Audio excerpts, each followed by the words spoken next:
Uyimni kattalashtirmoqchiman, o'g'limni uylantirmoqchiman, zallari ham keng bo'lsin desanglar, mana shu video sizlar uchun tayyor 5 xonali uyimizga keldik. 4 xona udvoyniy deyiladi. Zalimiz двойной, hamma xonalarimiz alohida. Remontlarimiz ham yevro remont. Shundoq tayyor kirib yashaysizlar. Umumiy maydonimiz 110 kvadrat metr. Yunusobod 19-kvartalda joylashgan 5 xona, 3-etaj, 5 etajli dom. Domimiz ham yo'l yuzida joylashgan, orientirimiz Uzmayl zapravka. Korzinkaga 5 minutli yo'l. Xo'p, kirishimizdan prixoshkamiz uzun. Mana o'ng qo'limizga stroy shkaflarimiz qilingan. Patologlarimiz ham juda ham chiroyli qilib qo'yishibdi. O'ng qo'limizda birinchi zal xonamiz boshlanadi. Bu xonamizning razmeri 6 metrga 5 metr, balkon taraf oynasini polностью egalari yopib yuborgan ekan. Uyimiz lekin juda ham chiroyli. Endi videoda sal oddiyroq ko'rinayotgandir, kelsanglar uyimizda juda ham chiroyli, yaxshi remontlar qilib qo'yishgan. Uyimizning aurasi ham juda ham yaxshi. O'ng qo'limizda spanli xonlarimiz boshlanadi. Hamma joyda akvaronlarimiz qilingan, santexnikalarimiz almashgan.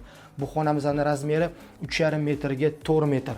Hamma xonlarimiz keng, kichkina tor xonlarimiz yo'q. Bu esa bitta detskiy xonamiz. Bu xonamiz ham keng. Buni ham razmeri 4 metrga 4 metrdan sal oshadi. O'zini kladovkasi ham bor. Bu yoqqa ham bitta stroyniy shkaflar qilishgan. Bu yerda kladovkamiz. Xohlasanglar bu yoqqa sanuzel qilsanglar ham bo'ladi.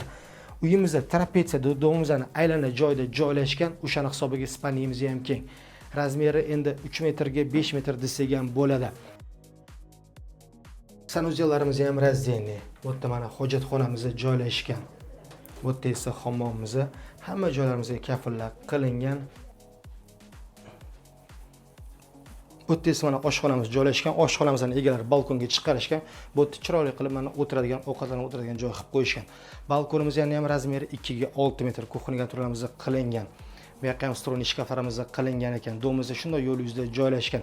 Eng kerakli yo'l yuzida joylashgan bo'lsa ham, spanli xonalarimiz domimizning ichkari tarafiga qaragan, shum yo'q. Bemalol mazza qilib uxlaysizlar. Narxiga keladigan bo'lsa, narxini uy egalari 120 ming deb aytishyapti.